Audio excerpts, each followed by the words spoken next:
So Pat, we're just going to go ahead and break down the card, and then we're going to finish with our thoughts on the Contender Series and the past events. I'm going to let you take it away.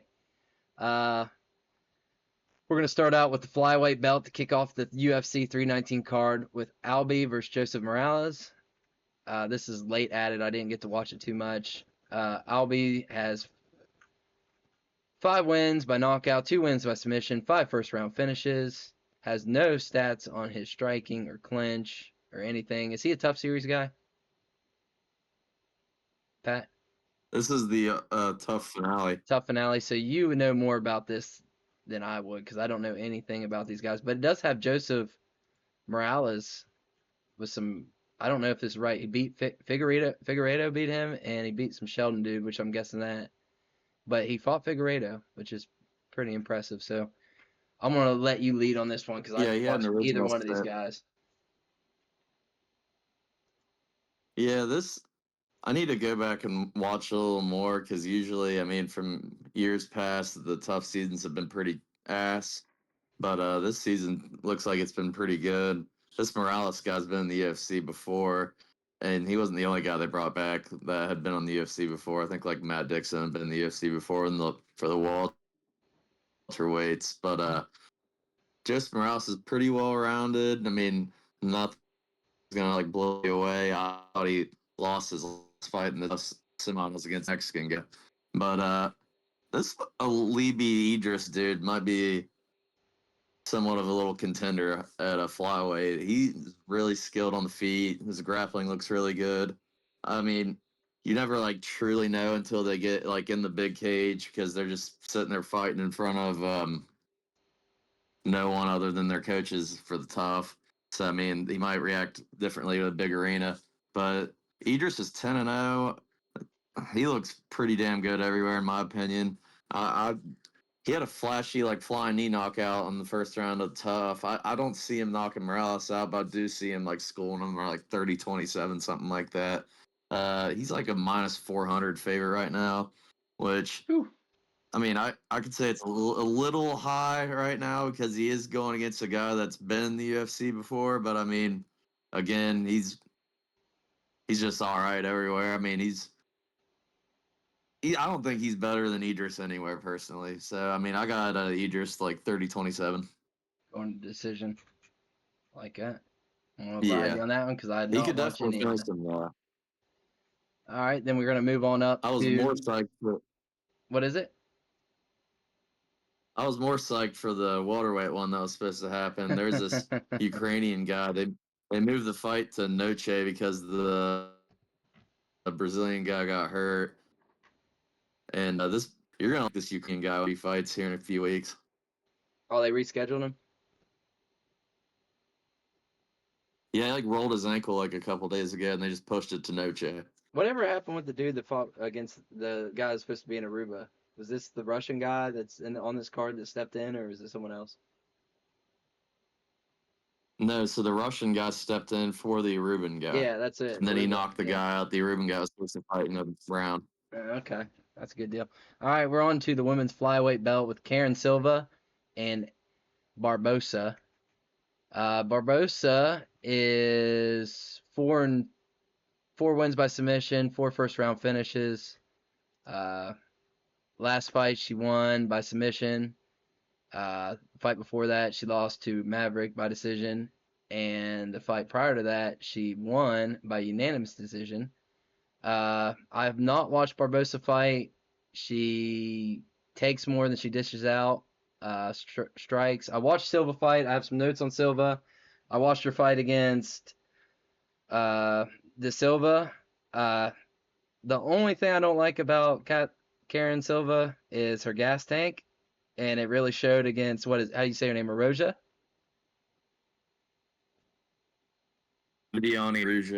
Yeah, I think that's whenever she kind of went up in class because Karen Silva was just finishing everybody really early on. She kind of got pushed by De Silva, and then she went on to fight Erosia, which her and JJ were perfect because they both kind of stepped up in class after mowing through people. Because I had Aldridge, she fought Robertson, which Robertson sucks standing up, wore her out. Then she fought Liang Na, who actually challenged her for a bit, but took her business there. She fought De La Rosa, but and that's when she kind of came against someone that was actually competition in the top ranks. It was going to be a perfect matchup. I was so pumped to take JJ. Karen Silva is very talented.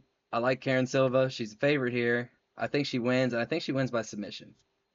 So, what's your thoughts on this?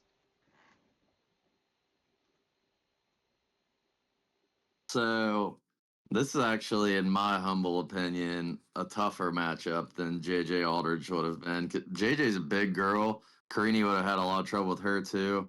But Deone's pretty fast, and she's got insanely good striking. It really is going to be a close call. Like almost every fight on this card, other than like two, is odds reflect that. Karini's like minus 170 right now. I didn't think either looked great in their like losses in the UFC. Carini, I didn't think looked good at all against Viviani, and Deone Barbosa didn't look very good against Miranda Maverick. The little fun fact for you here. So Carini Silva was on a big win streak before she lost to Viviani. Do you know who the last person to beat Carini was before that? I have no clue. That would be Deone Barbosa. This is a rematch, and Barbosa beat her in the last time they fought. I think that's why she's taking this on short notice. Because I Damn, feel how like long if you ago can was like it? counteract her grappling, it was a few years ago. They weren't in the UFC or anything like that. But Carini was on this like massive win streak after Deone beat her. But I mean, if Deone can utilize like keep it on the feet with Carini. I think he's a better striker in my opinion. I wouldn't go like Z confidence with like 2 or 3 out of 10 or something like that. But I mean, if you're gonna give me plus 145 on a girl that's already beaten this girl before and's feeling confident enough to step up on short notice, do it again. I mean, I'll take a dog shot on it. I mean, I don't feel great about it, but I mean, I wouldn't feel really good about taking Karini Silva after the way she looked against Viviani either. So I mean, it's not a 50-50 for me. I'm going to lean Deanny Barbosa here. Does Barbosa have a damn gas tank? She's looked all right. I mean, she's 2-1 in the UFC. She kind of got the grapple fucked by Miranda Maverick pretty bad, but I mean, Miranda Maverick's a better wrestler than Karini Silva, in my opinion. Yeah. But I mean, the reason she's like taking her down at will is because she didn't want to strike with her, which I don't blame her. I think Deone's got very good striking. And also to mention, her last fight was against Deone Belbita. So, I mean, I don't even think you should really count it, but she did take her down and submit her with ease. So, I mean, the grappling might be getting better also, which might be a little plus for her also. All right. All right. So you're going to go Barbosa. I'm going Silva. I think Silva's going to finish her. Uh, so we're going to go on to Edson Barbosa against Close. Beautiful way to spell that. So I watched both. Finally, Jakar close. yeah, the car float, whatever you want to say him. Jakar flows. Close. Fuck him. But I like Close. Close was absent there for a while. Watched him whip the shit out of Jenkins. UFC 277 fought Rafa Garcia, who stepped in short notice to fight him, wins by decision 29-28, unanimous decision. Then on to fight Joaquin Silva on the Pantoja Urseg Brazil card. Round one, pressured him around the edge of the cage. Round two, a lot of cage clinch work to win by unanimous decision. I watched Barbosa somehow also fight against Yusuf, and I thought Yusuf had him dead to rights. He comes back in that fight. Uh, Watched him fight Murphy, another top-notch fighter. I thought he fought Murphy really well, but Murphy's a dog. All right, just calf kicks. Started hitting Barbosa, wore him out. Billy Contrillo, how you say that? Contrillo, round one. Uh, Knee on the takedown Billy attempt. Contrillo. Freaking knocked his ass out. Didn't he knock Billy out with a knee on a takedown attempt? Just like a up the middle, put him out. Yeah, but Billy shot on the knee and just ate one. So these guys are fighting at lightweight. I think Edson Barbosa, a lot of pressure, very tough. Close is a very talented fighter. I hate that the odds are up here. because I was hoping Barbosa would have been the underdog in this fight. I'm going to take Barbosa. He's the favorite. I don't think it's a finish. I think it goes to decision. I think it's a split decision, but I think Barbosa wins.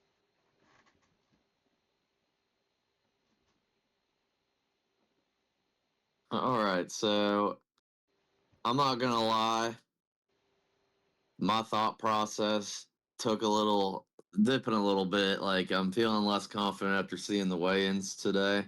Barbosa's out there looking massive. I don't know if you He's saw him. always jacked, dude. He looks like a dog. He's just so big. He takes care of himself. He, he's real jacked right now. Yeah, Lightweight, he's going to so be I huge. mean, odds are pretty much the same. Yeah, so I mean, he fought lightweight for the majority of his career. So I mean, I knew there wouldn't be like any problems with him like looking in shape and everything. So I don't have like a very popular opinion on the way I think this fight's gonna go. Like if you look online or anything, I think like 95% of the people are leaning with you towards Barbosa. I just feel like at 45, like I didn't like how Bryce Mitchell just dominated him in grappling. Lauren Murphy got like 4 takedowns on him. Like seems like he's getting taken down pretty easily. And I think with like a dude with like more strength that's a very good wrestler, he's like a 2 or 3 time state champion wrestler and close that does shoot takedowns. I I just feel like he can pressure him up against the cage and get some takedowns and win a little boring decision here. I mean, I definitely don't think it's going to be cut and dry because Barbosa pretty much hurts every single person he fights in the first round. Even Murphy Mhm. like tried to get on top of him and he got up kicked by Barbosa and about knocked him out. So I mean, it's going to be a dangerous little time for him. But this isn't Joe Alvarez, which is pretty much a middleweight. I think Close can weather the storm here, and I think he can push a little later pressure on him and take a little decision here. Yep. Yep. I think Barbosa's a gatekeeper. I mean, I think this is big for close, so this is gonna be a big fight. This says that that Barbosa has a 5-inch reach Close is on advantage. a little win streak there until he fought Varez. Now, is this What'd you say? right? He has a 5-inch.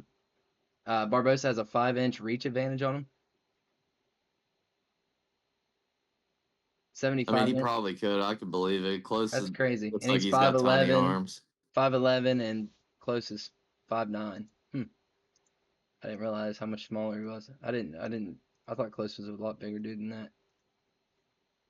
Damn. Now this, Pat. Yeah, he looked real small compared to Alvarez. Damn. Now this fight right here, I think this could be fight of the night. It's Chase Hooper against Alex Hernandez. I'm hyped for this one. Uh, so I'll read through the stats here with Alex Hernandez. He has 6 wins by knockout, 2 wins by submission, 7 first round finishes. 4 strikes landed, 4.3. He takes on 4.62. His last three, he's won 2 out of the last 3. I watched him fight Hubbard. I think we watched that together. I think Hubbard was out of the UFC, came back, so really, I don't think I was too impressive. The one thing about Hernandez, I always feel like Hernandez starts strong, and then he ends up just fucking getting where I watched him fight Moicano. Uh, I think he got bested on his feet. Moicano, the taller, bigger fighter I got, gets Hernandez to the ground, gets back up with a minute left, pressure Moicano. Other than pressure, not doing a whole lot. Hernandez gets a rear naked choke. All right. He fights Algeo, and he fights Hubbard. Uh, Philadelphia. so Hernandez looks like he could be a stud. I don't know what Hooper looks like in his weigh-ins. I Once again, I don't like being on the favorites all the time, but but the one thing about Chase Hooper is Chase Hooper gets freaking punched in the face all the damn time. My favorite fighter in the UFC, Steve Garcia, slept him. I don't know if Hernandez has that kind of power. It kind of scares me because I think Chase Hooper gets caught a lot. He's good off his back, but he has a very awkward style. He can kick, he can strike, and he's crazy on the ground. Chase Hooper's crazy on the ground. I'm going with Chase Hooper. This is going to be a fun fight. I can see Hernandez maybe if he has the power to maybe rock him a couple times, but I'm going to go with the younger, more talented fighter with Chase Hooper. Uh, I think Chase Hooper finishes him. I don't know what the round total is. If it's a 2.5, I'm taking the under. If it's 1.5, I'm taking the over. I don't know what it's at, but I'm taking Hooper and I'm taking him to finish. Uh, probably in some sort of, I'm going to say a submission. I don't know what kind, but he's going to get him probably in a triangle. What's your thoughts? That'd be wild. The triangle be wild. So my thing is, I like what you were saying, but I just don't think this fight's gonna last long enough to have fight of the night honors or No anything like shit. Of that. I course, me I calling it to be ended, that's a dumb I call. definitely don't think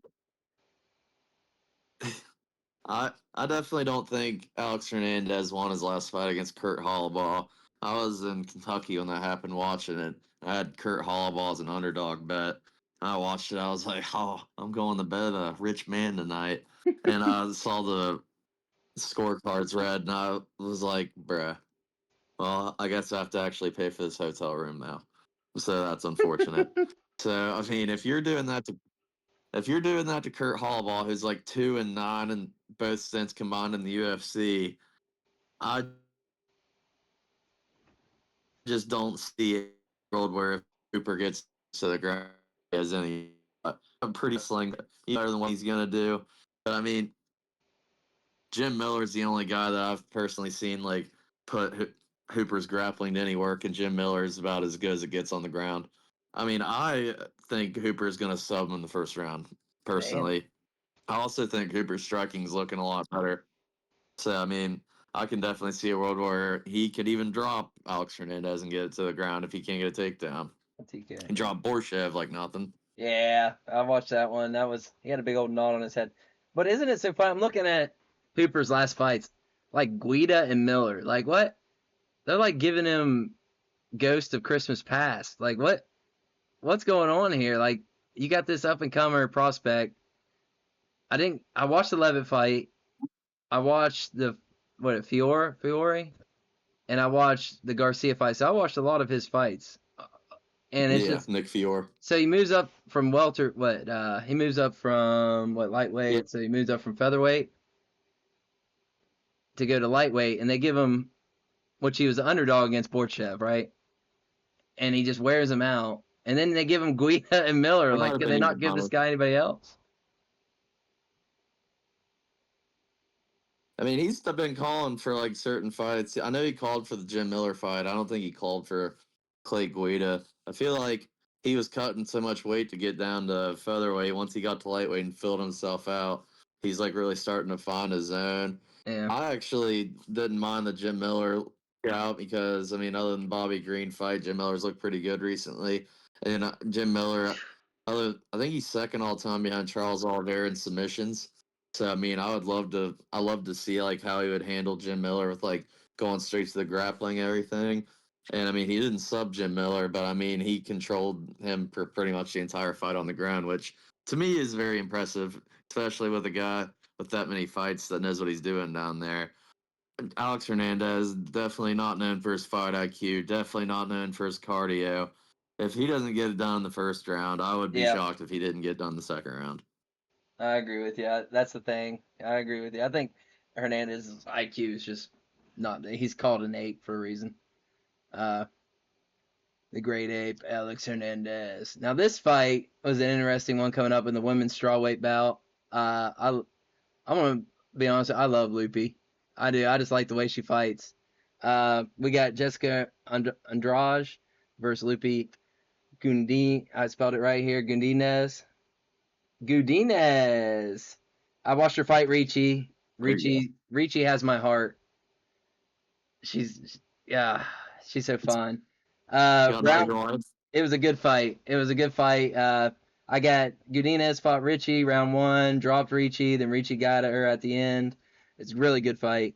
Round two, very close round. Ricci may have won it, but Godinez is so crisp on her feet. Her boxing was amazing. It just seemed like she just had the better punches. Round three, great takedown defense and just pressure, great boxing, and knees to the body. Then she fought she fought an alien and Jans D Roba and Verna Jandaroba. yeah, Jandaroba. And oh my god, that girl's a freak looking. Uh, just kind of wore out. She's a bigger fighter. She's just a big woman. Uh, against Andrade, I've watched her fight Dern. She dropped Dern. I'm pretty sure Loopy fought Dern too, if I'm not wrong. Uh, Andrade just has that knockout power, but I think Loopy's just so much quicker. It's so crisp on her feet. I think it goes the distance, and I think Loopy wins 29-28, unanimous decision. That's what I'm going to go with.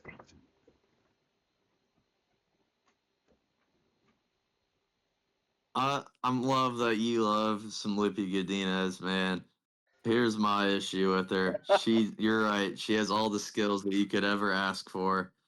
But my gosh, it's either one fight she's putting them all together, looking amazing, or she's sitting here doing the dumbest things you could ever ask a fighter to do, like not shooting takedowns on Angela Hill, Yeah, somehow getting outstruck by Mackenzie Dern. It makes no sense to me when you're the boxer, but it is what it is. I mean, it's just how Loopy fights, man. You just never know what she's gonna do. That's why she's a fun watch. yeah. And Pat, you got to take a Here's drink. my thing, though. You got to take a drink if they mention that Loopy sisters are Olympic wrestlers, because they mention it every fight that she has sisters that are going to be wrestling in Paris, wrestling here and wrestling there. My God. I don't want to black out, dude. But so my thing is like Andrade, she's like been losing fights here recently, but I mean, it's her going up in weight and fighting people at flyweight when she's clearly a strawweight. She got dominated by Jasmine Vicious, got lit up on the feet by Natalia Silva. In the same sense, those aren't bad losses. Those are two top five girls at flyweight. Silva's gonna fight for a title soon, and before that, she ripped off two wins at strawweight. Even against Dern, dropped her four times. Who Dern outstruck Loopy. So Yeah. I mean, I could definitely see a world where Loopy gets her takedowns because that's how you beat Andrade. You take her down, do your work on the ground. Most girls submit her when they do that. Loopy just isn't known for her subs. She's can get takedowns at will. She's more of a ground and pound girl. And I just don't see it happening with Andrade, especially at the weigh-ins. I didn't realize Andrade was the bigger fighter, and For she real. is. So I'm going to take a little slight dog on Andrade here as a decision.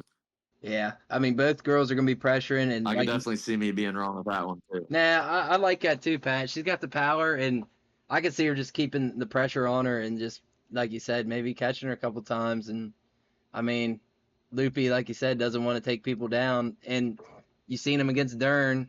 I mean, Andrade fought Dern, knocked her out. Well, dropped her multiple times. But I watched her. Is Rodriguez the girl that looks like a stick? Like a real tall, lanky girl? Yeah, I watched that fight too, and I hate Yep. the way that Rodriguez this girl looks. She looks like she needs to be up a weight class. Like she's a stick. And a lot of girls make Andrade look. I mean, Andrade has like giant lats. Like she's stout and a mean fighter. Mallory loves her. She's like, man, that girl looks mean. I knew that Silva would beat her because I put that Silva fight on and Mallory picked Andrade. So I already knew the result of that one. But Silva's a beast. She's so quick. She's not as fast as Loopy. Really, Andrade and Loopy are kind of similar. And so Andrade that's just some has the more weight. power. So I like that, Pat. I'm just taking Loopy. I love Loopy the way she boxes, but I can see Andrade. That's probably a good underdog pick, honestly. But it might be a good call from it. Moving on to Here's the thing, man. yeah, let's hear it. Yeah, Yeah, I went 11-1 on picks last week, and the one loss was a robbery decision. And I have six underdogs on this card. So I'm either going to have the worst picks known to man, or I'm just on the heater of all heaters. So we're gonna give this a go and see what's happening. So what do you got? So you got Barbosa so far underdog. Just want to recap: Barbosa close and Andrade. That's a nice little And underdog. That's a nice little underdog pick, though. It's nothing wild. Like you said, they're close fights. At least there's they, yeah, there more to come. yeah. There's more to come.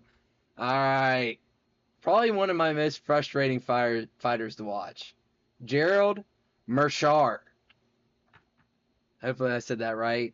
And you say this guy's name, Michael Close enough. Mikhail McCall. Olazechek. There you go. I'm gonna say this. Mikhail looks like Adam Rutter when he's out there. He just looks like Adam Rutter, Dude, and he he just is. does look like Rutter, dude. He's constantly just bopping, pressuring, dude. The dude either gets knocked out or it's always an entertaining fight. I think I'm not even gonna go through it. What McCall fought what is it? Sharp what's the pirate? Redhead pirate with the missing eye. Uh Shar Magomedov. yeah, fought him. I thought he fought him pretty well, all in all, for what happened. I've seen Kevin Holland break his arm and he wasn't gonna tap. And I saw him getting kneed to the stomach to death by freaking Pereira. But I've also seen him just box and pressure. I think Gerald has a weak chin. I think Gerald, for some reason, wants to box more instead of going on the ground whenever he should be going on the ground. And I'm going to take, I mean, this dude, I think it's a lock. I think this is a lock. I think Mikhail knocks him out, TKO, whatever. I think this is my lock of the night with Mikhail. I can't even say his last name, but I will learn it. I'm not going to get it tatted if you get me this lock for the night. And that's my lock right there. Said lock one more time. It's an over 5. What's your opinion on this? For every single fight on the card, I think this is the most cut and dry fight on the card. Mikhail wants it standing. GM3 wants it on the ground. If GM3 comes in here and can't get takedowns, he's going to get absolutely smoked out. And I mean, with the Mikhail Holland fight, part of that people don't remember, the reason they're on the ground is because Mikhail dropped Hall and went to the ground with him. Mm, So I mean, he's got the power to knock anyone out. I've yeah. seen it time and time again. I've definitely seen GM3 get smacked time and time again. But we all know about the GM3 round 3, anything can happen. I don't think this gets to round 3 though. I think Mikhail gets around 1 KO, I like it. and I wouldn't be shocked to see 50K extra on his check. Yeah, hell yeah. But I mean, Mikhail's fought some. I mean, Barallo, Chitty. He knocked out Chitty. I mean, Pereira at that time. I mean, he was a big dude. I mean, I don't know. I have some notes on that. Holland, and then he fought Magomedov, and then he beat Dumas, which I thought that was a late. I have that written down. I think that was kind of a bad, uh, like an early stoppage. I don't think. I think Really Dumas got poked in the eye, and it was just kind of. Yeah, I think that was a bad. Maybe it wasn't. Maybe it was. There was one that. Let me see my Here's notes real my thing quick. with that. Go ahead. The thing with Dumas getting poked in the eye, that could have been both fights. I know Nurzleton poked him in the eye and TKO'd him after that, Yeah. and I think McKell knocked him down, and Mm-hmm. I think it was an early stoppage. But I mean, watching the fight, it's not like he wasn't getting knocked down again after that. I mean, in my humble opinion, Yeah. I think it Dumas might. sometimes I don't know. He just needs to keep fighting cans if he wants to keep his job.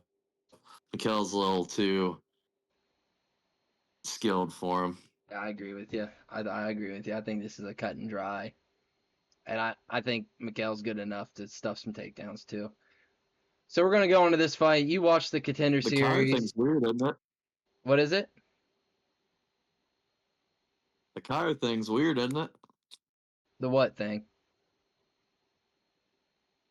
What'd you Oh, say? do you not know about him I can't. changing gyms? The Kaya, the Barella?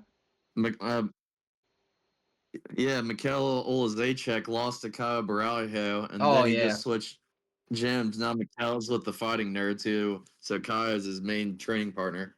Oh no, I didn't know that. I didn't know that part. Huh. Yeah, his brother's fighting on the Contender Series coming up, and he's down at that gym too. And his brother looks.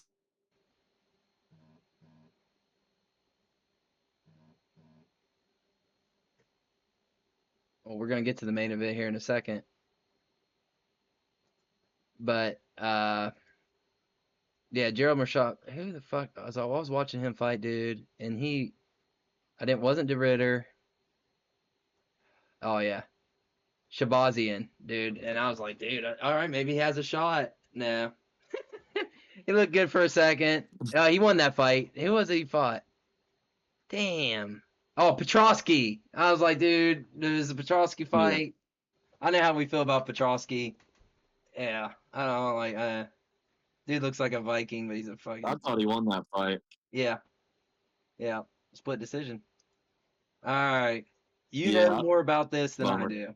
Eric Nolan and freaking Russian fought on Tuesday. He said, "Get me on 319." Dana said, "All right, we got you." So let's hear it. It's very fortunate that they did do that because if he didn't get a fight, then we'd be stuck at 11 fights right now, and that would be very shit.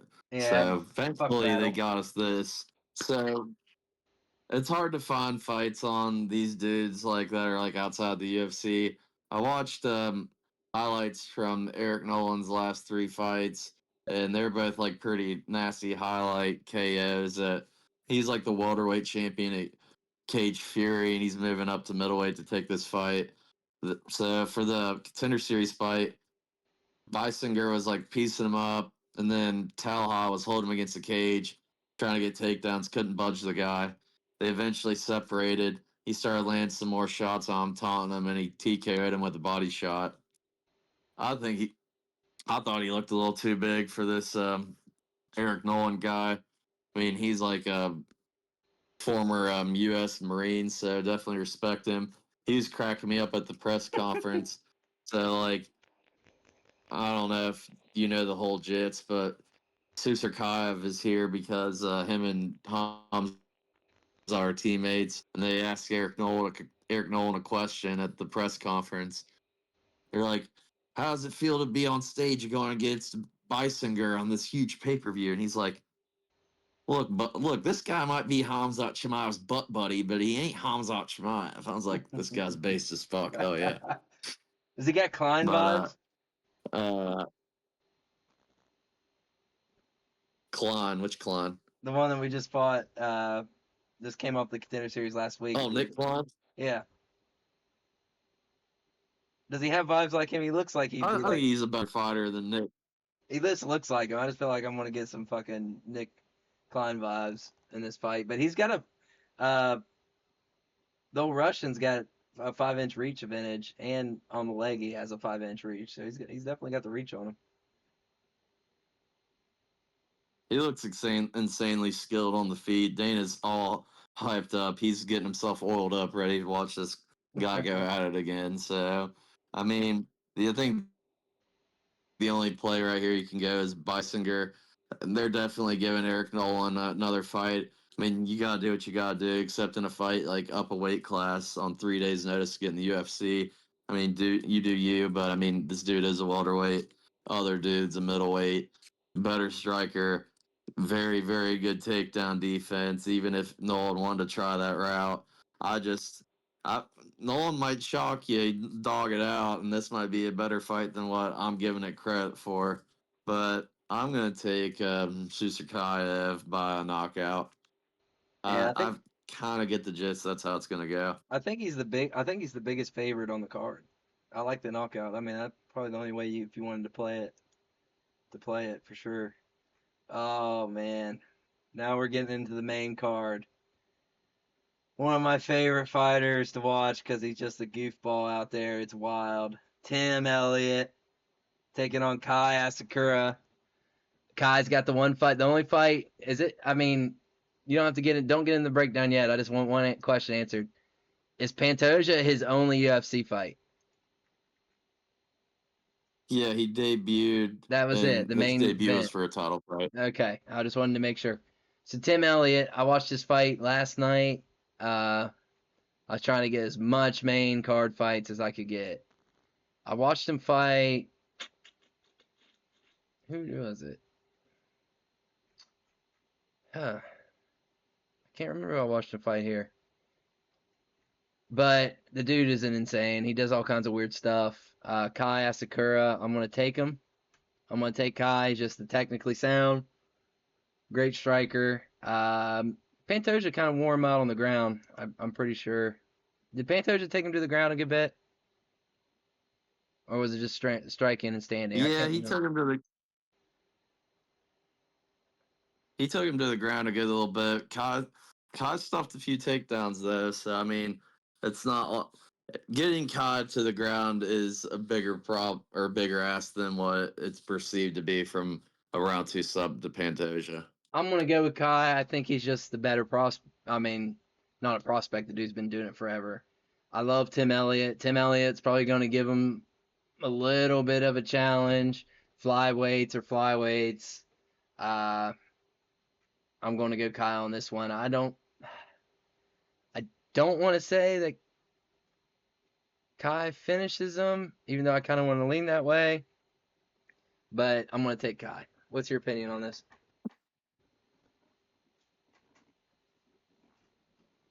So I mean, I kind of just got a little bit to the gist of it. I mean, just because Asakura is getting ragdoll on the ground, Pantoja, I mean, he's got vicious town deep. Any wrestler is going to be able to get him to the ground. Tim Elliott's pretty much a strict wrestler. I mean, he's got some unorthodox striking and stuff like that. He also is 38 years old and hasn't fought in 2 years. So I don't like that. I like the activity aspect for Masakura. I mean, he took a little time off, but I mean, he was based off of what I saw at the weigh-ins. He's way bigger than Tim Elliott. I, I, so I don't know. Did you watch the Pantoja fight back? No, I didn't go back and watch it. I just remember watching it live, and I remember Pantoja. I mean, Pantoja's the champ. He's one of the best, so I can't really take much away from him. Your first fight in the UFC is against the champ. Asakura, Hell of a leg kicks, if I remember right. Does Asakura throw some pretty nasty leg kicks? Asakura landed a flying knee. Oh yeah, big kicker. Yeah. But during the Pantoja fight, he landed one of the hardest, flushest flying knees I have seen landed right on Pantoja's mouth, and he didn't even flinch. I'm like, I don't think there's too many flyweights that are taking that flying knee. If he lands something like that on Tim Elliott, he's gonna shut it out. I actually like Asakura to get it done late, like maybe round two, round three, knockout. He hit fucking. I don't. Elliott's gonna be able to take all that punishment. He's going to be all over him. Like fly on shit, is what people say. I'm with you on that. All Yeah. right. We move on to. Odds reflected also. Yeah, for sure. All right. Pat, I don't. You said you had an underdog. I think this is one of my underdogs coming up here. I got Jared Cannonier versus Michael Venom Page. Uh, I like Michael Venom Page. He's got that unorthodox. He's always bouncing around. 13 wins by knockout, 3 wins by submission, 13 first round finishes. He outstrikes his opponents. Takes down defense 64%. Standing, a lot of work there. He beat Magomedov. I watched that fight. That was a good fight. I think he got robbed by I think Ian Gary fight. I think he got robbed in that one, if I remember right. I'm not 100% sure. Do you think he got robbed? I can't remember. I don't know if Ian ended up like just pulling away in that third round. I watched it last night. I can't remember it too well, but I thought Page fought him very well. I can't remember. if I remember correctly, I think I scored it for Gary, but both of them had two clear rounds. Round three was pretty much a wash. I think MVP was winning the round, like doing these little grappling exchanges and got reversed, and then Gary laid on top, and it was a do nothing round. So I Okay. mean, it was one of the most round three of Gary Page. If I remember right, it's one of the most boring rounds I've ever watched. It was a boring fight. So we get over to Cannonier. Uh, really, the dude's fought three dogs. Three fucking. I mean, Baralo, that fight with Baralo, I mean, he gave Baralo all he wanted. I mean, and Baralo's a dog. I mean, it cut his eye. I mean, it was a hell of a fight. Third round, Baralo really separated himself in that one. Uh, Imavov, I mean, you know who Imavov is. This dude's about to be fighting for a title. Cannonier did a good job keeping him against the cage with pressure. And then he knocks out Rodriguez, TKO. I don't remember that fight too well. Went 4 rounds with him. I just think January Cannonier with his talent, I think he's a stronger fighter. He can get him against the cage. I don't think Michael Page's unique bouncing around half look, I don't he just sideways, bouncing up and down, explosion. Jared Cannonier's a tough fighter. I think he's technically sound boxer. And if he wants to put him in the clinch against the cage, I think he's going to do it. I got Jared Cannonier in this fight. It's one of my underdogs. Dude's a dog. Well, I'll tell you what, Timo. I have the same under as you. Hell yeah, I like that. Yeah, yeah. So my only issue is you can only they fighters aren't gonna always fight the way you think they should fight because this to me is pretty cut and dry. If Jared Cannonier wants to sit there and play the pick and range game Mm-hmm. with Michael Van Page, he's gonna get out at range. But I mean, also he had a title fight against Izzy, allowed Izzy to do the same exact thing. The difference is Izzy has way better takedown defense and he's significantly stronger. Michael Venom Page is getting held down on the ground by Kevin Holland and Ian Gary. Ian Gary hasn't had a protein in 3 years, so I don't understand how he's holding him down that easily. I'm not. He's got good BJJ and stuff. I couldn't believe how well he's controlling Page on the ground. And Cannonier is absolutely huge. If he gets on top of Page, Page is not getting back up. If Cannonier wants to fight smart, fight like he did the first 2 rounds against Team Evolve, push him against the cage, land shots, get takedowns on him.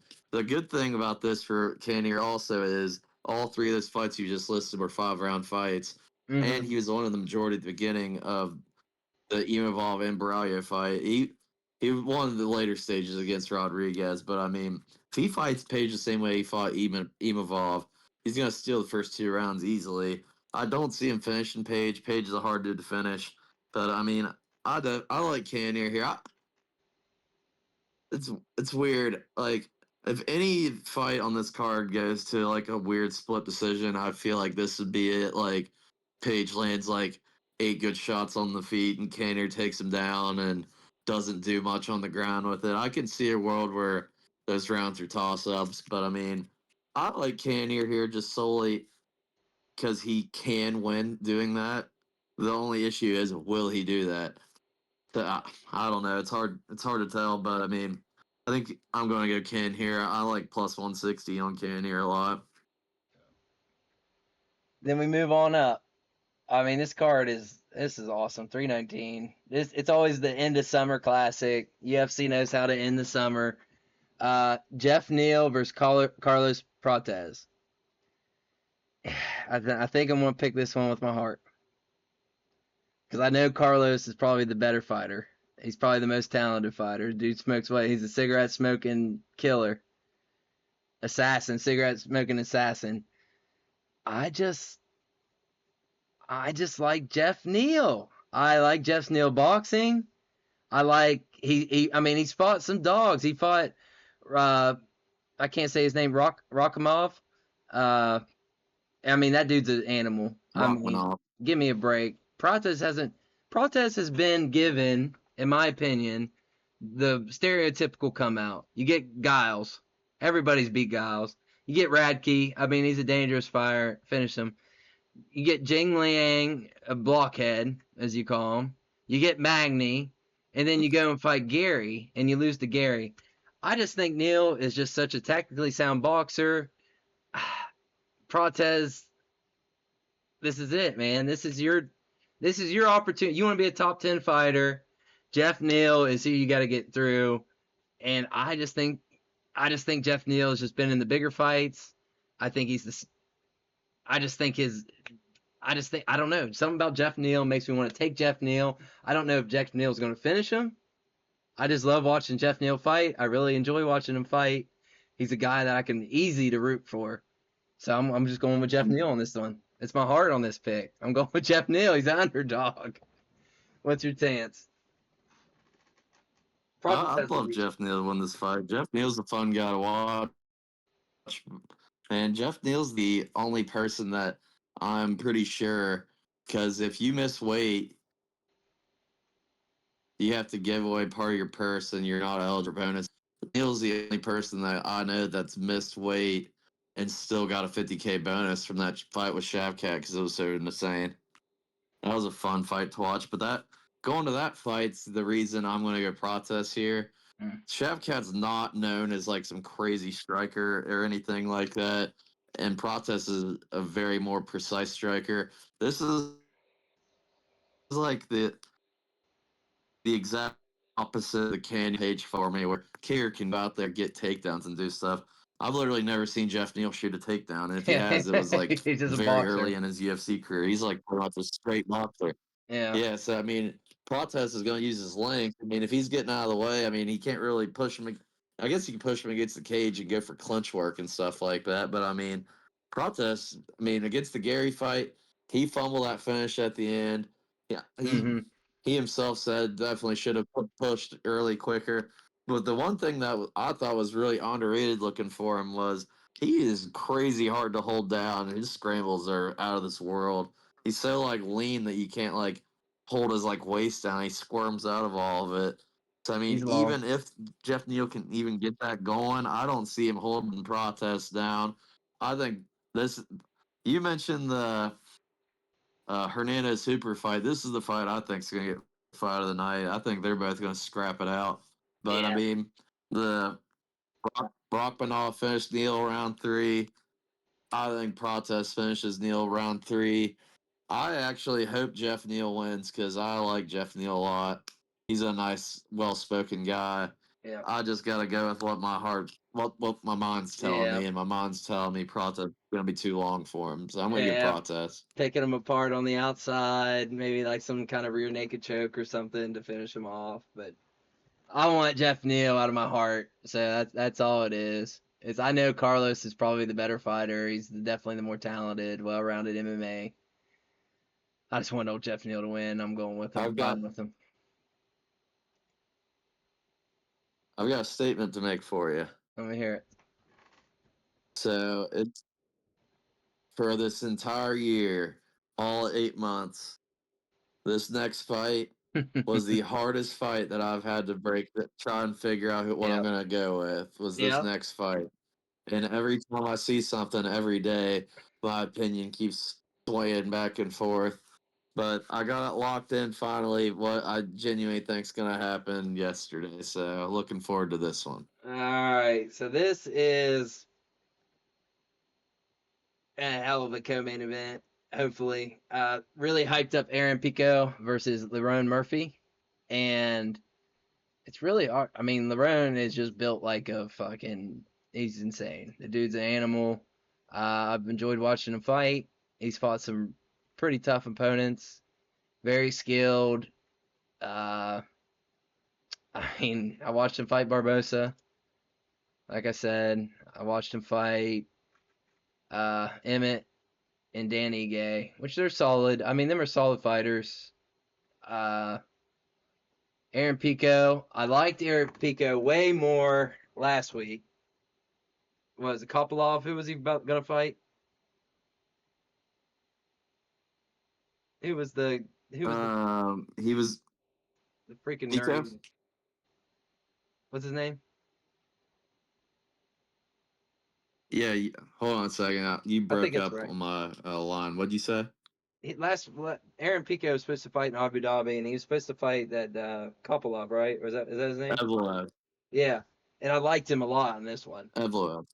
Yeah, okay, there we go, Evelyn. Murphy, I think, is a little harder matchup for him. I don't know much about Murphy's chin. I know Aaron Pico's a hell of a wrestler. I know he has power in his hands, but man, you're coming to the UFC. Are you kidding me? I mean, the odds just sold it to me. I'm taking Murphy. You're going to give me plus 154 for one of the top fighters in the featherweight division against a guy coming over that's never fought anybody of this caliber before. Dude has highlight reel power, but against who? Against who? If he does it against Murphy, I'm sorry. Okay, good job. Good for you, bud. You're legit. You got a no. Give me Leron Murphy all day. Plus 154. I hate that I saw the odds. I was going to give Murphy anyways. It sold it for me. Give me mercy. Hey, I got one thing before you say something. The first thing I want to be done is to get that piece of crap out of my ring. That's a little Stone Cold Steve Austin. The first thing I want to be done is get that piece of crap out of my ring. Plus 154, Leron Murphy, baby. What do you got, Pat? Uh, you see that plus 150? Does that not just feel like the biggest betting trap of all It time? is, dude. That's like, oh, give me that 1,000 on it. I mean, it looks like free money, dude. That's what's scary. It gives me free money. That means this guy must be a killer, and I'm gonna look like an idiot. So, do you know much about Pico's background? Nah, I've just watched highlights of him on just killing guys on fucking YouTube, and he's like some world champion something. Yeah. Is he a So wrestler? he's World champion wrestler? actually known as a wrestler. Yeah, that's what it Yeah. is. He like went college, tried to go straight to the Olympic trials, barely missed the Olympic team for wrestling. So this guy's been brought up as like a wrestler and he's like developed knockout power. Like don't let his record fool you. I mean, he was 4-1 fighting dudes that were 16-3, and then he lost to that guy. He was 4-2 and fought a guy that was 13-0. Like, I mean, he was 4-3 like that, and then he ripped pretty much 10 straight, and then he lost one by injury. So I mean, whatever. But here's the thing. So Lerone Murphy literally just fights exactly like Leon Edwards, except Mm-hmm. Murphy has a worse chin because he's been dropped by 3 or 4 fighters in the UFC. Most recently got dropped by Ige. And also, I mentioned it earlier, he went to jump on Barbosa and got up kicked and got knocked out for a couple seconds, but the round ended, so he Yeah. might continue in the fight. Yep. So you have to be able to fight. Like you saw how Bilal Muhammad and Leon Edwards went. Bilal used his boxing, pushed him up against the cage, and just time takedowns on him. Just kept taking him down, taking him down, taking him down. I think Pico's got the skill set to do that same thing. Pico is a Golden Gloves boxer with That's wrestling. what it He is. That's what it was. Yeah. You just push him up against the cage, and just jab, jab, take him down, jab, jab, take him down. So I mean, my worry is he's sounding a little hesitant on the mic. I don't know if he's worried or he's Big hurting lights, cutting dude. weight. And then I hope he doesn't like. I'm hoping he doesn't like just start going crazy looking for a flashy knockout, just throwing bombs and then get countered. He needs to have a good game plan out here. I think it looks like he's got a good little coaching group around him. Just needs to get that damn manager that used to manage the game of his career. Hopefully, that's not his manager anymore. If he is, he needs to get that clown out of here. But I mean, again, it's another one of those fights. You can fight like this. You can win that way. Will you fight that way? I can't control that. I just like the odds of Pico getting a bunch of takedowns on Murphy because it's not like Murphy's got the craziest takedown defense in the world. He will scramble up, but I mean, same essence. Edwards is scrambling back up some, and Ball put him back down again. Pico can just put him back down again. So I'm Pico here I think that plus 154 is a fucking trap. Yeah, you might have convinced me. I mean, I said it last week. I was hard on Pico. I was gonna pick him. The Golden Glove. I forgot about the Golden Glove boxing thing. Oh my God, it's the bright lights of the UFC. Pico, man, give me a little Pico on my taco. I don't know, Pat. I'm I got. I'm I getting just. fooled. I'm getting There's a fooled lot by of this plus people's 154. narratives. There's a lot of narratives out there of like people like, oh yeah, he came from Bellator. Look at Patchy Mix. Look at Pitbull. All these It guys happens. Their lost coming first straight over fight. from those promotions. Yeah. Michael Chandler won, MVP won, Kayla Harrison won, all one ranked fights coming here. Quit doing the recency bias and just saying all of them suck. But before we move on, there is a new signing that just happened a little bit ago. It's my favorite fighter that wasn't in the UFC. His name's Lassane Keita. He's a double champ over at Yeah, Octagon, I saw and that. from what it looks like, he's gonna be he's gonna be debuting against Patricio Pitbull. So this is another guy out of the featherweight. The featherweight's on the up and up. Like Pika added in and Keita. It's gonna be a fun times coming. Man, you about got me back on the Pico train. It's very strange that the numbers are like that. It's just nuts. I like to know what it opened like. I like to see how the market moved. If it opened as him a favorite or if the market moved it. That's just what I'm wondering about. If it was a pick 'em and then it was just like let the money decide. Well, I can't see what you're looking at right now. Does I have it? original lines right here. What's the original lines? Murphy was plus 160, So so it sounds like it went down a little bit. little bit of money coming in, but still nothing crazy. All right, the main event. Is the UFC 319 just gonna be my heart? Am I just gonna pick with my fucking heart? Ah, DDP versus Hosmat. The guy that runs around, don't care about fighting no more. He's with the Prince, got the Lamborghinis. You know, DDP, this is his life. 18 years old, grappling champ. So I ain't worried about Hosmat's takedown. Hosmat's scary, dude. He looks like he'd do something to somebody.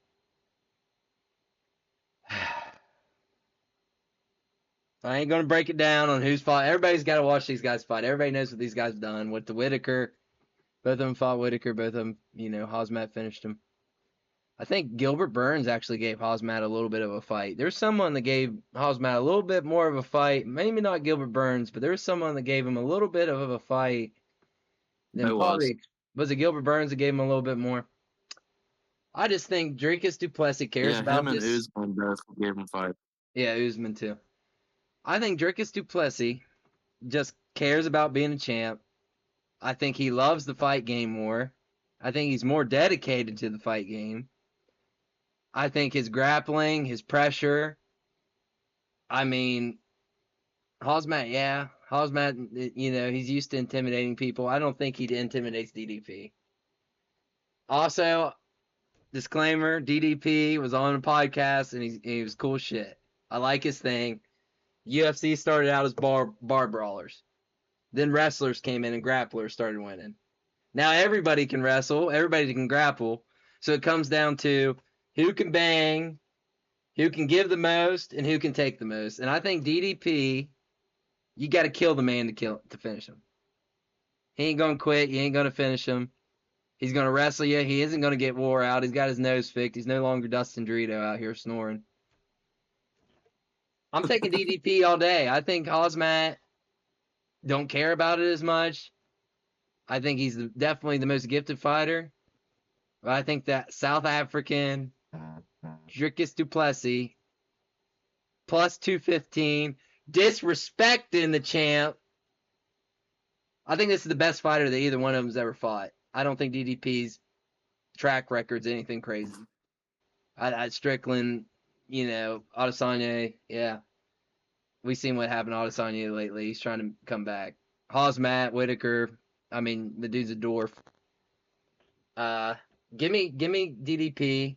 I think this is the best fighter that either one of them's fought in their career. So I think it's gonna be a good match. I think it's gonna be a hell of a main event. Give me a freaking plus 215. I'll take it all day with freaking DDP. What do you say, Pat? I like it. So, I'm just so excited for this pay-per-view card. I was so mad for about 2 hours today because Brian Battle's a fat bitch and missed weight by 4 pounds at welterweight, moves up and then misses by 4 pounds at middleweight He's just and being a gets the bitch. fight canceled when he's talking shit all week. So that was pretty annoying. Yeah, so I'm mad about it for 100. But looking at what we're looking at for main card tomorrow, I'm pretty happy about it. So I'm also going DDP here.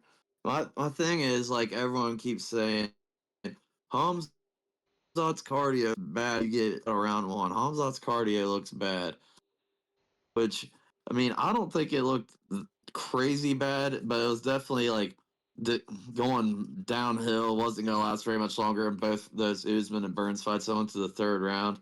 I don't think people are realizing that there are 2 more rounds of this fight, and Yeah. this dude looked dead after right around the end of the third round of both those fights. What's he gonna do with 2 more rounds with DDP going full retard at him like old Gustafson, just Yep. running, spamming, just haymakers without setting anything up. I just think he's going to weather the storm. I definitely don't see him. I definitely see Hamzat taking him down, but I Yeah. don't think he's going to submit him or TKO him on the ground. This is the biggest fighter that Hamzat's went up against. I mean, look at the face-offs; they're pretty much the same size. And Dricus is carrying a lot more muscle. I think he's going to be a little harder to get down than what he's thinking it's going to be. I just think he's going to weather the storm, man. I'm a DDP believer. As soon as he knocked out Whitaker, I was like, "Oh, this dude's gonna be a champion." I can't believe it. As soon as he got his nose fixed, he became an absolute killer. Yeah. The crazy thing I'm about to say is, I think this goes to decision, which Mm. I don't think very many people are thinking that. I could definitely see that. I mean, I've never really seen. I mean, Hamzat didn't get dropped by Gilbert Burns, but got dropped by Gilbert Burns. I mean, other than that, I haven't seen it, like anyone put Hamzat in like trouble or anything. So if it does happen, he does get finished. I think it's going to be late, like round 4, round 5 for DDP. But I mean, I don't think he's going to sleep him out. Just just a weird little gut feeling here, but. Maybe like a 48-47, 40-46 to Dricus is what I'm liking here. I like that. I like it too. Yeah, the first few rounds, I know DDP. Everybody's like, but if he can squeeze a round one, round two, like if he wins both round one and one two, I mean, I think it's a for sure thing because I see rounds 4 and 5. I mean, he's been in those waters. He's been training his ass off. He, man, just listening to him talk, he said you can't, he's bringing guys in. He's saying that are the world's greatest at single legs, the world's greatest at double legs, the world's greatest on top, the world's greatest on bottom. And he says, Hosmat isn't the world's greatest at one single thing. He does them all well. That's why he's fighting for a world championship. But the dude's been training. He knows what to do. He's been fighting his whole life. I just think he cares about it more, and I'm with you, Pat. I, I like how we're on this one together.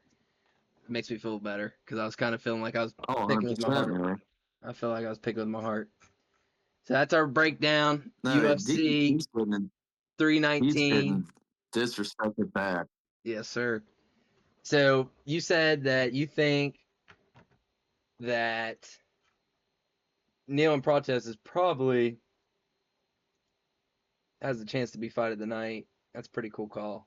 I'm gonna be looking forward to that. What do you think could be the snoozer? The one fight you're like, man, go get a drink, get a refreshment, go get you some wings, and come back. You're not missing much. Well, forgot to mention, I said I had 6 underdogs. I had 5, but I did have 6 because I had Ruziboev beating Brian Battle, but of course Brian Fattle had to take that fight away from me. So and he's forever Brian Fattle to me now. But That I sucks. the fight that I'm thinking is gonna be the most boring. Unfortunately, he's on the main card. So I think for Cannonier to win, Yeah. he's got to fight that way. Yep. I got Because I don't think he's gonna play the game of getting like pick and pop the range. So I could really see him going for takedowns. Other than that, though, I don't really see much boredom out of any fight on this card. I think It's this should be pretty a cool. pretty action-packed card. I like this a lot. So, Oh yeah, Dana White Contender Series. We got the breakdown done. We can get into some of this other stuff, some news and events. I didn't get to watch the Dana White Contender Series. What was your thoughts and opinions? I What fucking fighters do you did. think? What fighters do you think showed the most that you can see being a top 15, possibly pro champion in their weight class? What division got stronger from who they got? I mean, what's your thoughts and opinions of what happened on Tuesday night?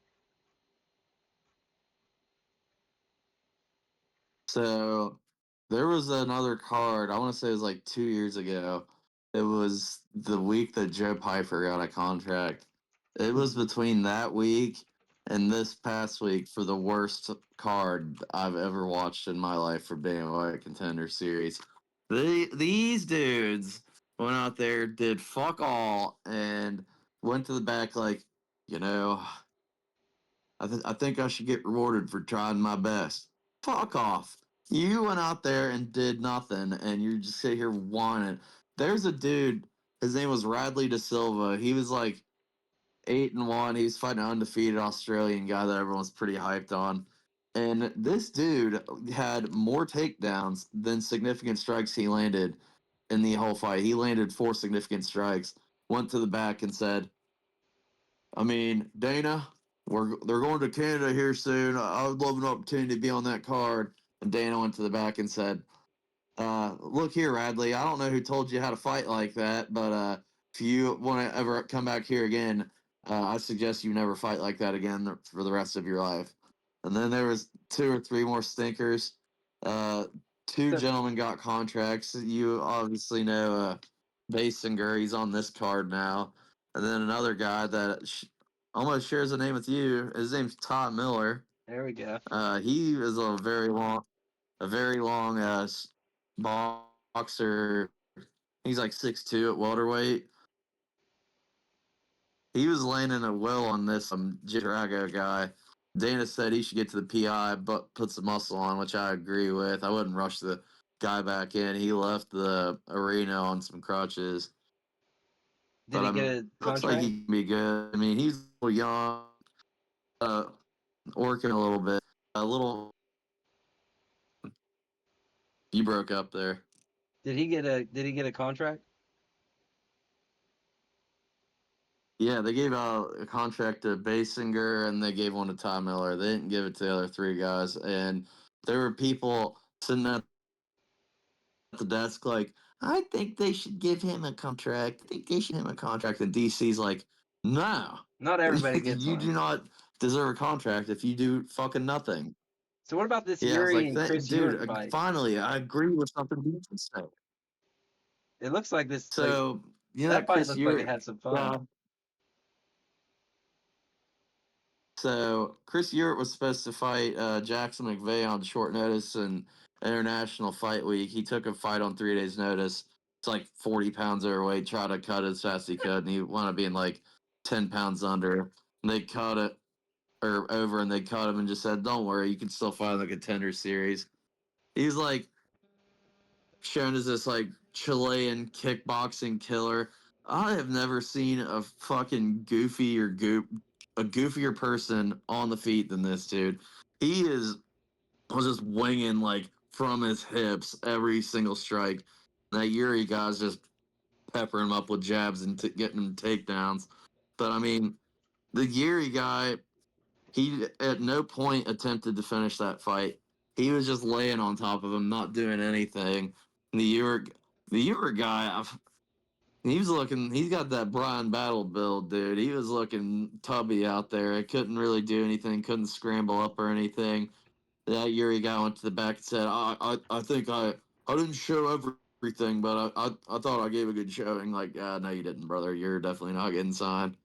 So, I mean, that was kind of a bummer to watch because they were kind of hyping that Uric guy up, but it turns out he kind of sucks. All right. So we'll go back. UFC Fight Night. Valdez versus Hernandez. So we'll go through this. I don't know. Let's see what we got to talk about here. We won't talk about Gabriel Fernandez. In this prelim card, we got Elijah Smith gets the KO against Kazama. I didn't get to watch this fight. I know when we talked about it, we said it kind of felt like the UFC was setting up Elijah Smith to finally have a highlight in the UFC. Looks like he did. What do you think's next for Elijah Smith, and what was your thoughts on the knockout? Have you seen the highlight of the knockout? I have not seen the highlight of the knockout. I haven't got to watch this card yet. I'd like to go back and watch him. You should. You're gonna be doing yourself a pleasure going back and watching Elijah Smith's knockout. He Kazama went for a triangle, and Smith picked him up as high as he possibly could in the air. Like he was on his tippy toes, and Rampage Jackson bombed him onto the ground and knocked him out cold, and landed 2 more shots on him for good measure. I mean, it was just destiny. He was gonna knock him out. It was just surprising it lasted 4 minutes. I mean, everyone's like calling, yeah, get him near the rankings. This kid's 22 years old. He just beat a guy that he was supposed to beat. We need to chill out. There's a fighter named Douglas Silva de Andrade. He's like a 39-year-old bantamweight, like a little short, stout dude, hard to finish. But I mean, he's pretty much like the Jim Miller vet test of like bantamweights. If you can get by him, then we're like getting you near the top 25, 30 guys. If you get by that, then we're looking at rankings. I don't think you need to rush a 22-year-old kid, which I personally don't think is ready for the rankings. Bantamweight's about Yeah. as tough as it gets rankings wise. I mean, I I wouldn't say take a back burner because he took 0 damage. He should get back in there, but I mean, uh, it's hard not to be impressed with the way he knocked that dude out. He got himself 50K from it also. I think the 50K winners were Jocelyn Edwards, Elijah Smith, CLD, and Anthony Hernandez. Yeah. Julius Walker, we thought he'd probably kill this guy. It turned out Rafael gave him everything he wanted. And some. I guess his grappling kind of got tested there. Didn't finish him on his feet. I didn't realize Julius Walker was a grappler. But really, Rafael gave him everything he wanted. I don't know what's next for Julius Walker. It looks like he needs to go back, work on some cardio, and kind of figure out some of his. He's still not ready. He's a prelim fighter for now. Definitely not ready for a main card. But he gets the win. That's all that matters. 2-0 in the UFC. What do you think next for Julius Walker? So with this fight with Sequeira, I like wrote down match makes for like every fighter on this card, and 4 of them I just put cut underneath it, and I put cut for Sequeira, and 3 F's enough. Julius Walker, he was getting pieced up on the feet by this dude, and I can't wait for you to watch this card back. Round 3 of Walker and Cerquera was just peak regional MMA at its finest. Just Sequeira piecing him up on his feet, then he's just like pulling guard, then Walker is just throwing spinning hammer fist. It was the goofiest round I've ever watched in my life. Walker proved to me that if he gets someone that's got some sensational takedown defense and can strike, he's gonna be in for a rude awakening, I'm afraid. I wrote down Rodolfo Bellato, the herpes man, for him to take on. I think that'd be a good little goofy goober matchup right there. They're both just swinging from their ankles. I like that. What do you think about Kennedy? Nezecheku? Is he up in heavyweight or is he down at light heavyweight? Because we just watched him fight. Kennedy's a heavyweight now. He's a heavyweight now.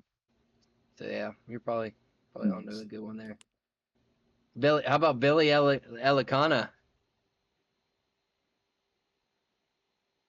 Billy Elicana. I'd like to see Billy fight again. I think that last fight was Yeah. like snoozer. Yeah, Billy's just every time I picture Billy, I just feel like he should be a middleweight, but I just need to register. He is a light heavyweight. I just need to keep remembering that. I like that fight. I think Billy would actually style on Julius Walker on the That'd be feet, good for both of them. but I think Julius Walker will get takedowns at will on Billy also. So that'd be a good little fight. I'd like that a lot too. So we'll go on. We said Jocelyn Edwards, she finished her, something she doesn't usually do. And you said, if I say she won't finish her, she'll finish her. And you know what? She ends up doing it. But we'll move on to CLD in the main card with Eric Anders. Kind of called this one as well a finish. We did. Eric Anders, kind of flat footed, whatever. CLD is just a skilled fighter. Uh, I don't know if he's a top 15 dude. I'm sure he has the skills to be a top 15. Is he ranked right now? He is ranked, isn't he? Or no? He's probably like right outside the rankings Yeah. because So no, yeah, he shouldn't be. He lost to RoboCop, and RoboCop was 15. yeah. So that's right. He's right outside the rankings. So what's next for CLD? I mean, he's a fun fighter, honestly. I like watching him fight. People kind of shit on him for some reason. I don't know why. I don't know if he runs. I don't know what the deal is, but I like CLD. I think he's a good fighter to be on a card. You can get him matched up right. The reason I shit on him sometimes is because you don't know what CLD is gonna come because he could like look like he did against Arnold Petrosian and just sit there and try to emote instead of going out there and try to finish the dude he should easily finish. So it gets a little annoying. But CLD, well, at least I envision CLD looking came out. He knocked out Andrews with a spinning elbow, which is absolutely sick, perfect landed, and finished him on the ground. That was a very, very good performance. I didn't realize that Anders hasn't really been KO'd more than once, which is actually finishing Anders in the first round way better win than I'm thinking it is. So I matched him up with two guys. I would like CLD to either fight Marvin Vittori or Roman Kopylov, which are two guys right at the bottom of the rankings. Yeah. I think with that performance, you could argue getting him a ranked opponent. Kopylov just lost to Costa, and Kopylov's right at the bottom of the rankings, so he's going to have to fight outside the rankings anyways. So if you're going to have Kopylov fight, I think you might as well just give him another kickboxer and let one kickboxer remain there. And I think that's when CLD could get done. That's actually a pretty good fight, Pat. Roman Kopylov. That'd be a good one. Mm-hmm. Damn. I'd like that a lot, actually. Yeah, Martin Vittori. I like Martin Vittori, but I like the Kopylov fight. I think that'd be very entertaining. Is Joe Pyfer a middleweight? The reason I put two there also, yeah, Pfeiffer's a middleweight. Pfeiffer and Azamat Bakov. No. He's got two fights in the UFC. He's like a newer guy. He's taken Twitter by storm. He's like a Russian guy, figured out X, and he's been going crazy with it. And he was like making fun of Joe Pfeiffer because Joe Pfeiffer pulled out of Mexico card because he got food poisoned and was like shitting himself. And Pfeiffer was like raging out as Pfeiffer always does on a podcast. Oh yeah, you want to do something about your padded record?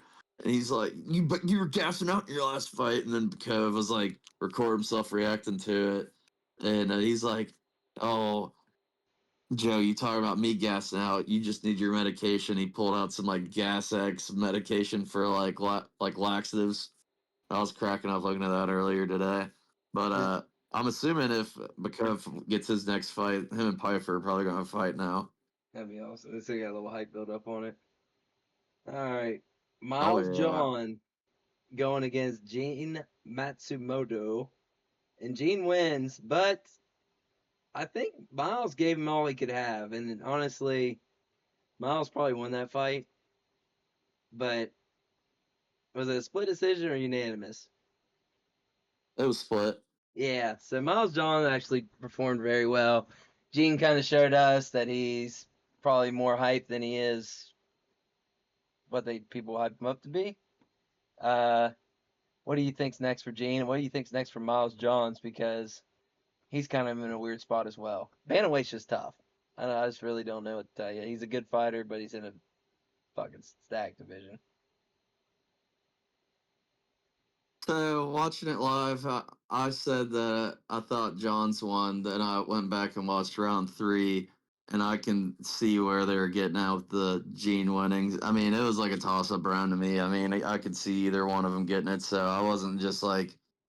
At first, I was like, "Damn, they kind of did Johns dirty there," but Gene was landing more kicks than I was remembering he was landing, so I didn't mind it as much watching the round 3 back. But I mean, there's a guy named Angelo that I see break down fights, and he called it pretty much perfectly. He said John's round 1, Gene next 2 rounds. That's exactly what happened.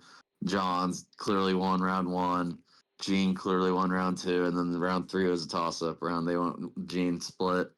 So a guy that just had an opportunity to fight in the rankings and lost was Daniel Marcos. I don't know if you know who that guy is. He's like a little kickboxer dude that's got like decent grappling. I wouldn't mind Gene doing that. If Gene wins that, then he's going to be like ranked 16, 17 right outside the rankings.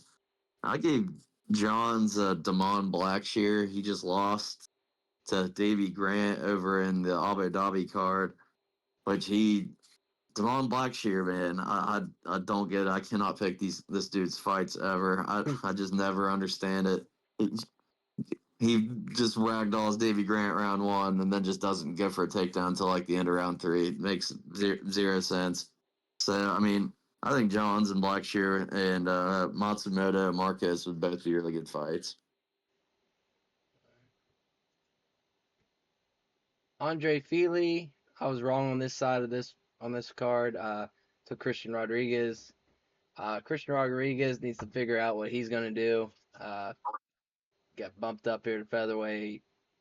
Uh, can't really bully people with his weight anymore. Andre Feely is always looking good on. I just thought Christian Rodriguez would be able to tough it out a little better in this fight, but Feely ends up winning it. I didn't get to watch it. I will go back and watch this fight because I'd like to see what happened with Christian Rodriguez. But what's your opinion on both fighters and what's next for either one of them? I mean, I went fucking nuts on this card. The only fight I got wrong was Brundage McConaughey, which I think every single person, if you go online, says that was a robbery. So I should have swept this card. I mean, I said Feely I thought was gonna win every round. I thought Feely won every round. I could have saw an argument for round 3, and then Ben Cartledge, you'll see rewatching the card back, was going nuts with terrible scorecards all night long. And this he had C-Rod winning. This was a split decision. Don't see how you can even like fathom giving C-Rod rounds 1 or 2. It was clear cut Feely. Feely just crafty vetted him, picking him apart at range at the jab. Then he's like landing takedowns on him well in round 3. I mean, C-Rod's just gonna get crafty vetted, man. He couldn't push Feely around. Feely was too long for him. It just pretty much went exactly the way I thought it was gonna go. But I think my highlight of this, I think you're gonna like these matchups I made for these two guys more. Let me hear it. I think they should. I think they should do Andre Feely versus Nate the Train. I Hell think yeah. that'd be a banger. And I guess who I gave C-Rod. C-Rod. Bogon Grad. Is that who you did? Bogdan Grad. Yeah. Bogdan Grad. And that would actually be a pretty good fight. I think it. Yeah, I like that. That's hilarious. My first, oh my god, the chemo dude. Yeah. Oh my gosh. Yeah, I like him. Make it happen, UFC. I'd like to see that. I'm gonna have to get back and watch Oh that fight. yeah. Was it an entertaining fight? Female favorite fight. Oh yeah, it was a fun little fight. I mean, it's like one of those fight. Like if you're trying to get your buddy into the UFC, you're obviously gonna show him like flashy knockouts and stuff. If you're like season fan, just watching the art of the sport. I mean, that's definitely a fun fight for me. Feely was looking so crisp on the feet. He does. I He looks mean, good on his it's feet. just it's Andre Feely was pretty much looking as good as he has used his jab ever before. But I mean, again, it's just C-Rod being a bantamweight that can't make the weight, so he's a featherweight, so he's looking too small out there, and he can't bully Feely around who has 40 fights and knows what he's doing. Yeah. So I mean, it is what it is. So we go into the women's strawweight fight, the Yasmin Lucindo. Man, that's an interesting one there because is she not ranked? Lucindo's ranked 7th. So, I mean, you got Andrade fighting this weekend. Who do you go with Lucinda? Did she fight Dern or did she go up and fight someone in the top 5? Well, going into this fight, she was actually tied for 8th. I guess after winning, they bumped her up to 7. Repeat Tied fight? with her at 8th was Jillian Robertson. I would like to see that. I would like to see what would happen with Lucinda going to the ground if she has to against Robertson. That'd be the fight I'd do because Mm. I don't think there's really too many options for Lucinda right now. I'm looking up the rankings because either people are booked or have already beaten her. So I mean, it's pretty much that or Dern, and I think Dern's earned a shot to look up towards the top. I So Verna Jandarova is no one ranked fighter right now. The two options they really have right now is to either do Verna or Whaley, or they're gonna move Whaley up to flyweight and do a super fight with her and Valentina. I think they might do that, and if that's the case, Verna's win streak started. I can't remember how many in a row she has, but the last person to beat her was Mackenzie Dern. She just outstruck Verna, and Verna can't take down. Well, I mean, she can take her down, but she doesn't want to take Dern down. So it's pretty much just a striking match, and Dern outstruck her. I could definitely see a world where they try to rebook Dern and Verna, just get Verna out of there because I hate to say it, no one wants to see that. Yeah, she's just boring fighter. No one wants to see her be a champion. Yeah, I Yeah, agree with you. but that's what I'm thinking.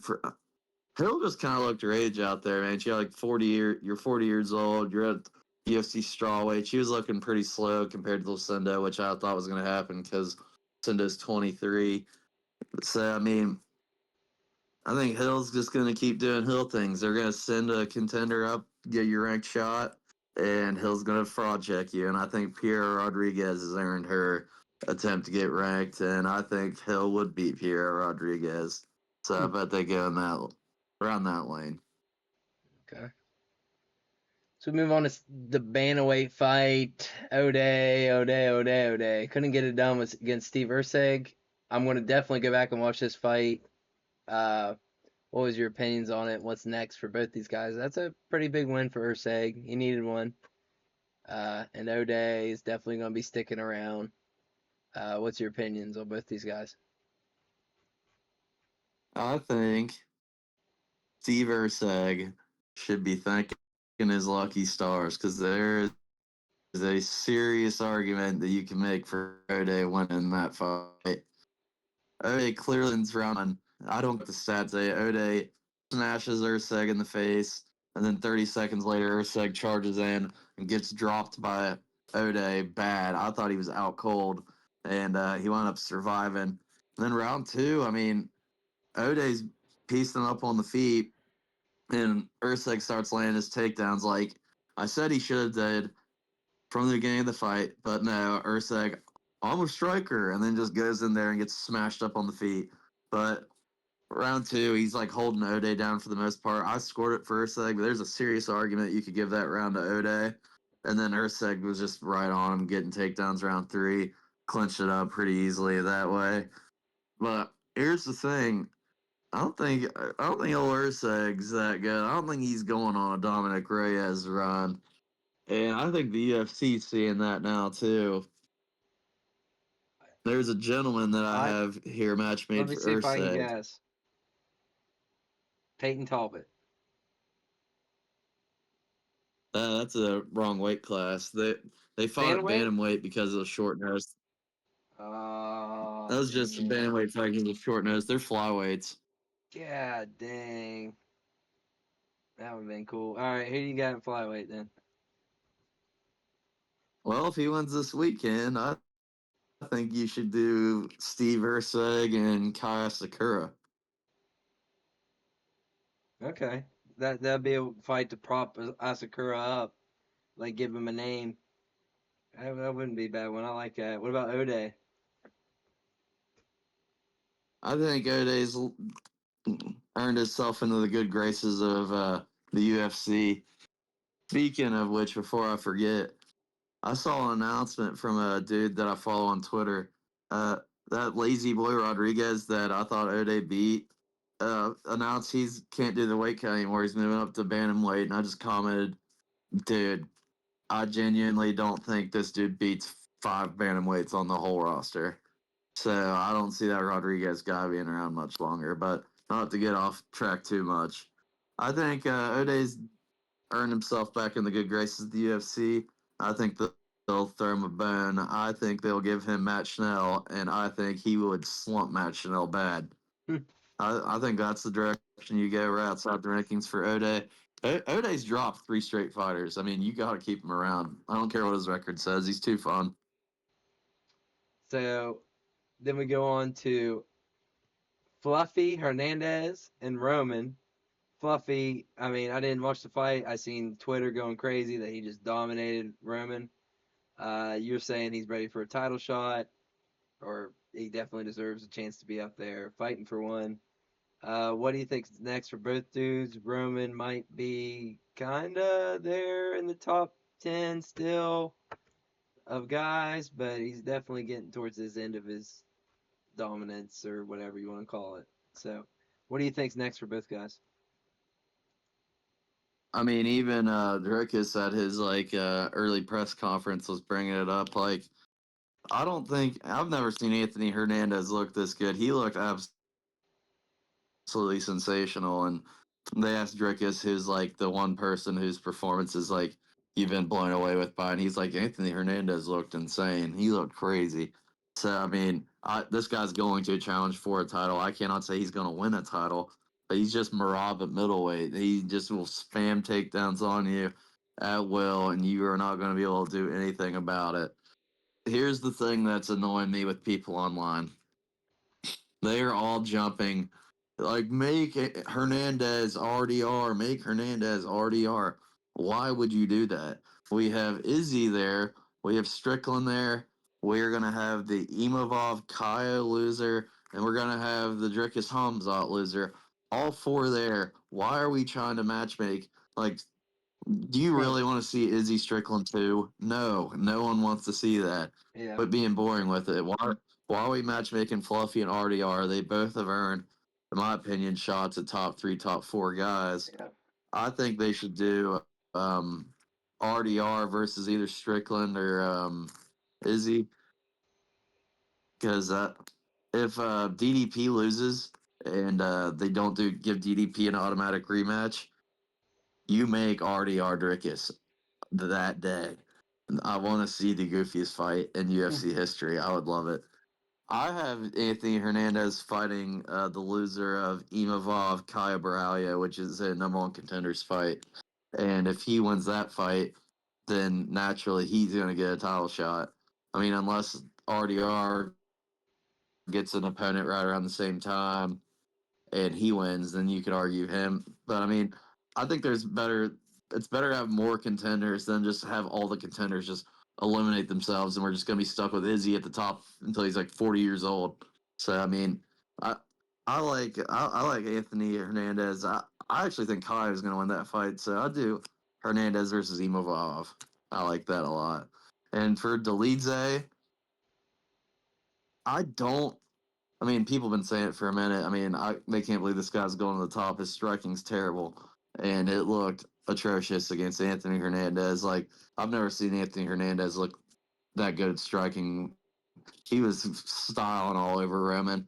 A fighter after their last performance that earned a shot to fight up the rankings. is a big name, so Roman would take it. And I think this guy would beat Roman's ass is Paulo Costa. I think Paulo Costa would destroy Roman if they fought. That's a good And fight. I think that's what the route the UFC is going to do. What do you think about a Brandon Allen or Magomedov for Roman? Shar Magomedov? Yeah. I would not. If I'm the UFC, I'm not doing that because I I think you need to ease Shara. Like he looked, they gave him Mark Andre to style on Mark Andre, and at one fight of the night shattered Shara's nose. I mean, once you get like up to the top of middleweight and you get some grapplers going, then it's gonna start getting a little iffy. And Roman is so damn dangerous on the ground that if he does get a takedown, I mean, it would be probably a rough time for Shar. I mean, he'd definitely piece Roman up on the feet. Don't get me wrong, but I mean, Maybe I think you should give Shar who? well, I mean, CLD wouldn't be bad, but like Marvin Vittori or uh, like you said, Roman Kopylov was right there. I mean, there's some matches to be made there. Michael Piera, That's a Mikel Piera. that's a fight that the UFC's talked about doing a bunch. Is they've tried to do the Marvin Vittori Shara fight. I think that's like the route they should go for Shara. You Is get him a like look top for, at ranked like fighter. Marvin Vittori. He doesn't really go for takedowns all that often. I mean, he can grapple, so I mean, he, it's not like Shara's got the worst takedown defense in the world either. I mean, if you're going to give him a ranked fighter that Shara's going to easily style on the feet that might not be able to get the takedowns is Marvin Vittori. I think that's probably going to be the route they'd go if they're trying to get him in the rankings right now. But I don't necessarily agree. You should be shooting Chara at the rankings looking like that against Mark Andre. I mean, I think Joe Piper fucking destroys Char if they fight. Yeah. And Joe Piper's not even ranked. Is Dustin Jacoby still fighting? Does he have a fight coming up? Does he have a fight coming up? Is he done? He just fought in May against Bruno Lopez. Yeah, he's still fighting. Why does that name sound so familiar? I'm gonna look this guy up. Dustin Jacoby. Why does he just sound so familiar? Bruno. I like Dustin Jacoby a lot, dude. Huh. It's tough. But all right, Pat. Watch some Yeah, UFC tomorrow. I was at What is it? oh yeah, dude. I'm super excited. I was gonna say I was at Dustin Jacoby's fight in December where he flatlined Vitor Petrino out cold. So I mean, I hope he's not done. I want to see some more um, Dustin Jacoby fights because he knocked that last dude out also. Yeah, man. So many dudes. There's just so many UFC fighters that I've never get to really watch. Like Dustin Jacoby. Feel like I probably watched a fight. His name just sounds so familiar. Sounds so damn familiar. I got some Fight good news for you. 2 weeks ago, fight announcement. I just randomly clicked on this. Uh, Ozmat Bekovev versus Yursi Belagori in Vancouver. Usury Belgary. Yeah. Yeah. Who's this Ozmat Bekiev? Is he like an up and coming dude? Yeah. He's the guy that I just told you that was beefing with Joe Piper. Oh, is that who that is? So maybe after this fight they'll Yeah. push that one around. Yeah, I mean, I'd be all over that. That'd be a fun fight. Oh That my usury god. guy, he's pretty much just he's another one of these guys that's signed because he fought Pereira in kickboxing, and now him and Pereira are buddies and they're training together. So they're giving that dude that opportunity. Hmm. I'm just looking ahead at like some future.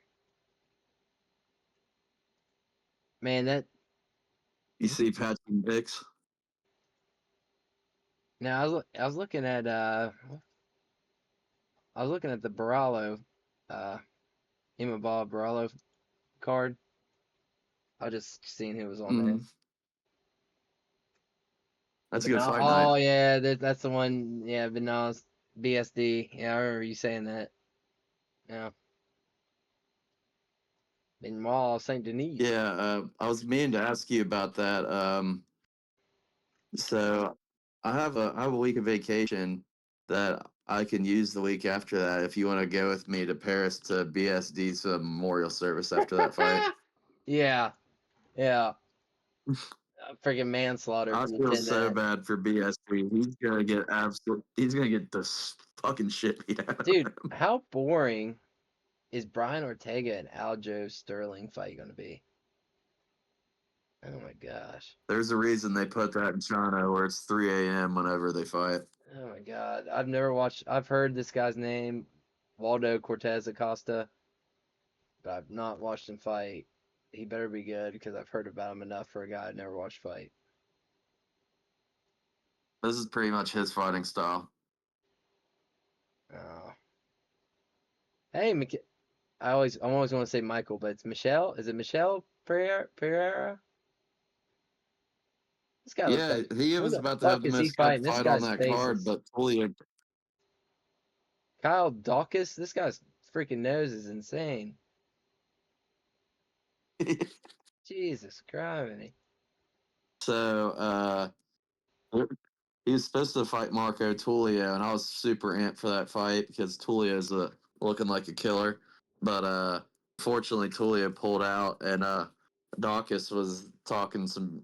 He was like got cut from the UFC, but he had some wins. And he's won a few back outside. Bakoev was supposed to be on the Apex card with Rebecca